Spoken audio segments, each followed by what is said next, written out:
নমস্কার বন্ধুরা, আমার শখের রান্নাঘরে সকলকে অনেক স্বাগত জানাই। আজ আমি আবার চলে এসেছি নতুন একটা রেসিপির ভিডিওর সাথে। আর আপনাদেরকে যেমন আমি আমের ভিডিও দিচ্ছিলাম, মানে একটা সিরিজ চলছিল, আমি সিরিজটার কোনো নাম দিইনি। তো এটা হচ্ছে আমের সিরিজ, আম জাতীয় যত রান্না আছে সব রকম এটাতে দেখানো হবে। তো দেখুন, আজকে আমরা বানিয়েছি হচ্ছে আম চিংড়ি। দেখতে খুবই লোভনীয় লাগছে এবং অসাধারণ হয়েছে, একদম বাঙালিয়ানা যাকে বলে, খুব ভালো লাগবে খেতে। আমরা অবশ্যই এটা বাড়িতে বানিয়ে দেখুন। আর চলুন, খুব কম উপকরণে কিভাবে আমরা চটজলদি বানিয়ে নিই আম চিংড়ি।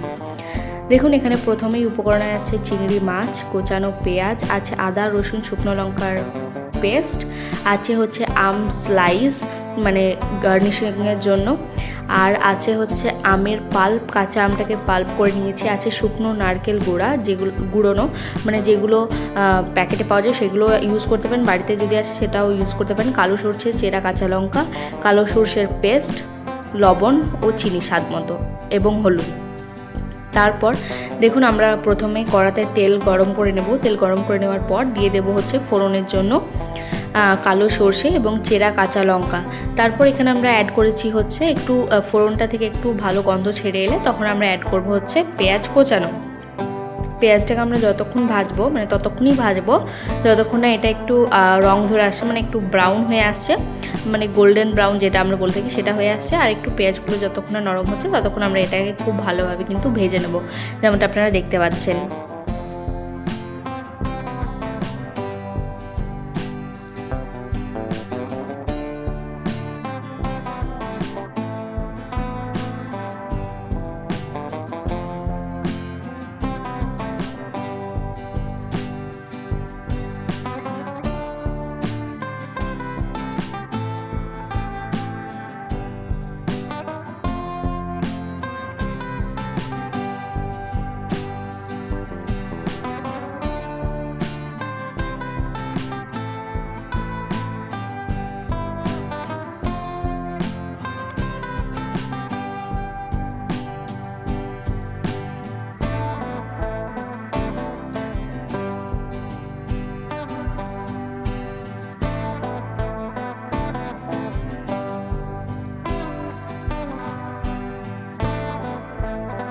দেখুন, এখানে কিন্তু পেঁয়াজের কালারটা চেঞ্জ হয়ে এসছে, হালকা হালকা গোল্ডেন ব্রাউন হয়ে এসছে কালারটা, এবং পেঁয়াজটা একদম নরম নরম হয়ে আসছে, আপনারা বুঝতেই পারবেন। তারপর দেখুন, এখানে আমরা দিয়ে দেবো হচ্ছে যে আদা রসুন এবং শুকনো লঙ্কার যে পেস্টটা বানিয়েছিলাম সেটা দিয়ে দিয়েছি। দেওয়ার পর এটাতে দিয়ে দেবো আমরা হচ্ছে অ্যাড করব হচ্ছে লবণ এবং হলুদ। লবণটা আপনারা পরিমাণ মতোই দেবেন এবং হলুদটা যতটা দরকার ঠিক ততটা পরিমাণে আপনারা কিন্তু দেবেন, মানে যেরকম পরিমাণ আপনাদের চিংড়িটা থাকবে সেই পরিমাণেই কিন্তু আপনারা রান্নাটা করবেন। তো দেখুন, এখানে কিন্তু আমরা দিয়ে দিয়েছি লবণ এবং হলুদ। দেওয়ার পর আমরা কিন্তু এখানে খুব ভালো করে মশলাটাকে মিক্স করে নিচ্ছি বা ভালোভাবে কষিয়ে নিচ্ছি, যেটাকে বলবেন। একটু ভালোভাবে নাড়াচাড়া করলে একটু তেল ছেড়ে এলে আমরা এখানে দিয়ে দেবো হচ্ছে কাঁচা আমের পাল্পটা। এখানে আমরা একটা আম দিয়েছি। আপনাদের যদি চিংড়ির পরিমাণটা বেশি থাকে, আমাদের এখানে ছিল ওই 250 থেকে 500 মতো, তো আপনাদের যদি চিংড়ির পরিমাণটা বেশি থাকে তখন আপনারা কিন্তু আমের যে পাল্পটা হবে সেটা কিন্তু একটা থেকে একটার বেশিও দিতে পারেন, কোনো অসুবিধা নেই। তো যেরকম টক খান ঠিক সেই রকম পরিমাণেই কিন্তু দেবেন। এখানে কিন্তু আমরা একটা আমের পাল্পই দিয়েছি। দেওয়ার পর এটাকে ভালোভাবে আমরা কিন্তু নাড়াচাড়া করে দেখুন মিক্স করে নিচ্ছি। ভালোভাবে মিক্স করে নেওয়ার পর আমরা কিন্তু এখানে দিয়েছি ছোটো চামচের 1 চামচ চিনি। যেহেতু আম আছে, খুব একটা টক যেন না হয়ে যায়, ব্যালেন্সের জন্য, টক মিষ্টিটা একটু ব্যালেন্সের জন্য কিন্তু আমরা এখানে ছোটো চামচের 1 চামচ চিনি ইউজ করেছি। দেওয়ার পর এটাকে ভালোভাবে কষিয়ে নেওয়ার পর দেখুন খুব সুন্দর একটা তেল ছেড়ে আসছে। আপনি যখন রান্নাটা বাড়িতে করবেন খুব সুন্দর একটা স্মেল, মানে যে একটা গন্ধ, রান্নার যে একটা গন্ধ, হেভি একটা গন্ধ আসবে, গন্ধ ছাড়বে রান্নার থেকে কষাতে কষাতেই। তখনই আপনি বুঝতে পারবেন যে হ্যাঁ, এটা দিয়ে কিন্তু আপনি এক থালা ভাত কিন্তু একদম কমপ্লিট করে দিতে পারেন। তারপর দেখুন, গল্প করতে করতে কিন্তু আমরা ভালোভাবে কষিয়ে নিয়েছি এবং একটু একটু তেল ছেড়ে এলে তারপর আমরা এখানে অ্যাড করেছি হচ্ছে শুকনো কোড়ানো নারকেল। এখানে আমরা প্যাকেটেরটা ইউজ করেছি। আপনাদের বাড়িতে যদি শুকনো অনেকেই কোড়ানো নারকেল শুকনো করে রাখেন, আপনারা কিন্তু ওটাও অ্যাড করতে পারেন, কোনো অসুবিধা নেই, এবং প্যাকেটেরটা করলে তো কোনো অসুবিধা নেই।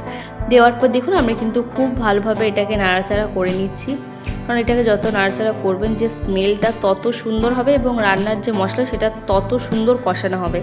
তারপর দেখুন এখানে যে চিংড়িগুলো ছিল, চিংড়িগুলো কিন্তু ভালোভাবে ধুয়ে পরিষ্কার করে আমরা কিন্তু এখানে চিংড়িগুলো দিয়ে দিয়েছি। দেখুন এখানে এই রান্নাটার মধ্যে কিন্তু কোনো রকম আমরা যে চিংড়ি অনেক সময় আমরা ভেজে রান্না করি, তো এখানে কিন্তু কোনো রকম ভাজা চিংড়ি আমরা কিচ্ছু করব না।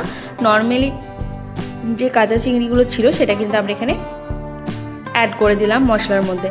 দেওয়ার পর দেখুন খুব ভালোভাবে মশলাটা মিক্স করে দিলাম। মিক্স করে দেওয়ার পর 2-3 মিনিট এটাকে নিজেই কুক হতে দেব, যাতে কোনো রকম চিংড়িটা না ভেঙে যায়। তাই তারপর আবারও একটু পরপর ভালোভাবে আমরা কিন্তু খুব সুন্দরভাবে নাড়িয়ে নেব, যাতে যে চিংড়ির মধ্যে যে মশলা কাঁচা আমের যে ফ্লেভারটা সেটা যেন খুব ভালো যায়। তাই দেখুন আমরা কিন্তু আস্তে আস্তে খুব ভালোভাবে খুব সুন্দরভাবে নাড়াচাড়া করব, যাতে চিংড়িগুলো না ভেঙে যায়। তাই দেখুন আস্তে আস্তে খুব সুন্দরভাবে আমরা নাড়াচাড়া করে নিচ্ছি। আর এই রান্নাটা একদম লোভনীয় একটা রান্না হতে চলেছে। আপনারা এটা যে কোনো সাথে খেতে পারেন, রুটি, লুচি, পরোটা, ভাত, মানে অসাধারণ একটা রান্না। মানে বাঙালিদের জন্য একদম পারফেক্ট কম্বিনেশন বলতে পারেন এই গরমের জন্য। তারপর দেখুন এখানে আমরা দিয়ে দিয়েছি হচ্ছে কালো সর্ষের পেস্ট। দেওয়ার পর দিয়ে দিলাম ছোটো বাটির 1 বাটি দিয়েছি। তারপর এখানে দিয়ে দিলাম হচ্ছে আমরা ওই বাটি ধোয়া জল। দেওয়ার পর বাটি ধোয়া জলটা দেওয়ার পর এটা একটু কিছুক্ষণ নাড়িয়ে নেব, যাতে নিচে বা তলাতে যেটা লেগে যায় সেটা যেন না লেগে যায়। তাই কিন্তু আমরা কিছুক্ষণ এটাকে ভালোভাবে নাড়াচাড়া করে নেব। তাহলেই আমাদের রেডি হয়ে যাবে আম চিংড়ি। খুব সহজ পদ্ধতি, আপনারা দেখতেই পেলেন। উপকরণও কম, বাড়িতে থাকা উপকরণ দিয়ে রেডি হয়ে যাবে আপনাদের আম চিংড়ি। দেখুন এখানে আমরা কিন্তু এটা ভালোভাবে নেড়ে নেওয়ার পর এটাকে ঢাকা দিয়ে দিয়েছি।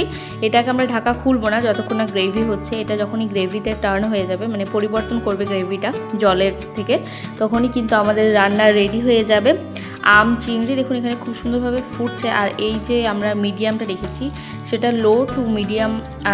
মিডিয়াম টু হাই আছে রেখেছি, তাই আপনারাও সেই মতনই রাখবেন। দেখুন খুব সুন্দর একটা স্মেল। আপনারা যখন মানে সামনে দাঁড়িয়ে থাকবেন না, এই যে গন্ধটা খুলবেন, যখন ঢাকনাটা খুলবেন তখন দেখবেন একটা অসাধারণ একটা গন্ধতে আপনার বাড়িটা পুরো মমো করবে, মেতে যাবে। তাই এই রান্নাটা আপনাদেরকে আমি অবশ্যই বলবো, এটা অবশ্যই ট্রাই করুন। দেখুন খুব সুন্দরভাবে কিন্তু এটা রান্নাটা কুক হচ্ছে। একদম ভালোভাবে কুক হয়ে গেলে রেডি আমাদের আম চিংড়ি। পুরো ভিডিওটা দেখুন।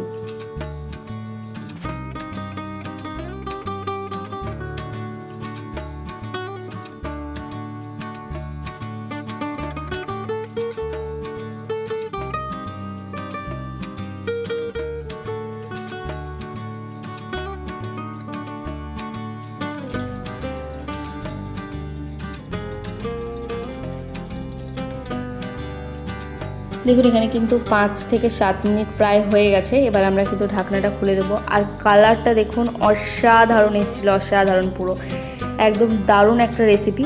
আপনাদের কেমন লাগলো অবশ্যই আমাকে জানাবেন। আর দেখুন আমগুলো কিন্তু স্লাইস করে আমরা পুরোটাই গার্নিশিং করে দিয়েছি। হেভি খেতে লাগছিলো, দারুণ, এক কথা অসাধারণ। আপনারা অবশ্যই বাড়িতে বানিয়ে দেখবেন। আর কেমন লাগলো ভিডিওটি অবশ্যই আমাকে কমেন্ট করে জানাবেন। আবার আসবো নতুন কোনো ভিডিওর সাথে, নতুন কোনো রেসিপির সাথে আমের। আর আমি চেষ্টা করব আরও আমের যে আচার হয় সেগুলো শর্টস ভিডিওর মাধ্যমে আপনাদেরকে দেওয়ার। তো সকলে খুব ভালো থাকবেন, সুস্থ থাকবেন। আমি আবারও আসবো নতুন আমের সিরিজ নিয়ে। তো পুরো ভিডিওগুলো আমের সিরিজগুলো দেখুন। আমের সিরিজের যে রান্নাগুলো সেগুলো আপনাদের কেমন লাগছে। আর যদি আপনারা আম নিয়ে আরও কিছু নতুন কিছু ইউনিক ট্রাই করতে চান, মানে দেখতে চান ভিডিও, সেটাও আমাকে জানাতে পারেন। আমি অবশ্যই আপনাদের জন্য ভিডিও নিয়ে আসবো আপনাদের সকলের জন্য। আর এটা দেখে আমার তো এখনও লোভ লাগছে, এত সুন্দর হয়েছে। যে চিংড়ি খায় না সেও এটা খাবে। তো ভালো লাগলে অবশ্যই like, comment, share and subscribe করতে ভুলবেন না। Bye, stay tune.